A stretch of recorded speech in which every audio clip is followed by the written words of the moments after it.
Do you ever feel like you are being watched? Like you are just trying to get a coffee and suddenly there's a guy in a suit with a briefcase that might be a bulletproof shield and a dude on a rooftop with a sniper rifle looking right at you? Well, that's just a Tuesday for Vladimir Putin. This man has more security than a bank vault, a private armored train, and a plane so secret it's basically a flying fortress with a nuclear button. So Putin's security isn't just a bunch of guys standing around, it's a full-blown several months operation. I'm talking about an entire team that shows up months in advance to inspect locations and analyze potential threats, from criminal activity to natural disaster. They are basically event planners, but instead of worrying about catering and place settings, they are worrying about tsunamis and bank robberies.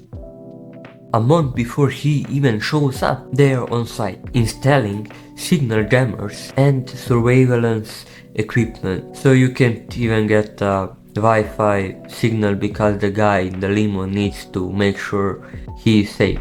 It's the ultimate inconvenience for everyone else. But the real magic is in the rings. The security team is organized into 4 separate rings, like a very intense and very scary Olympic ceremony. So the first ring is his personal bodyguard. They are the guys in suits with dark sunglasses and they're always there near him.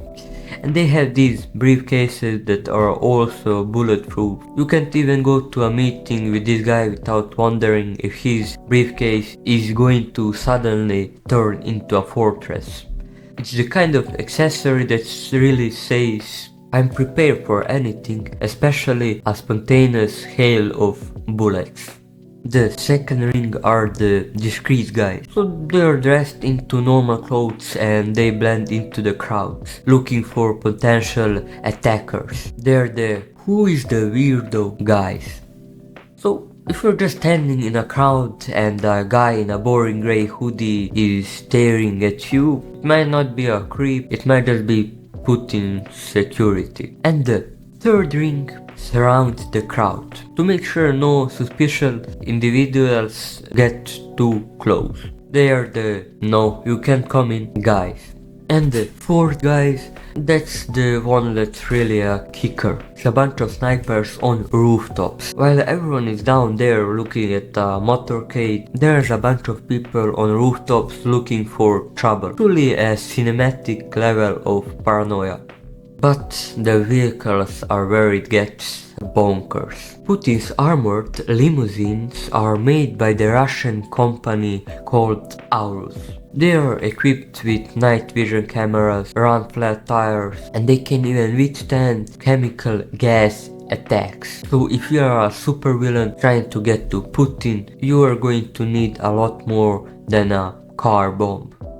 You are going to need a bigger car bomb. And let's not forget the armored train. Putin has a private armored train that looks like a normal passenger train, but it gets priority over all other rail traffic. If you're trying to get to work and your train is running late, it might not be a signal problem. It might just be a guy in a private armored train taking a scenic route. It's the ultimate form of travel. No traffic, no security lines, and no one is asking you to put your seat in the upright position.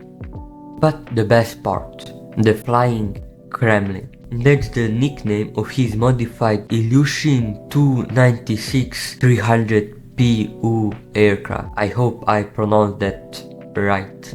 Well, it's equipped with advanced communication systems for encrypted messaging, and it's even outfitted with a nuclear button, so he can just be flying along, and if he feels like it, he can just,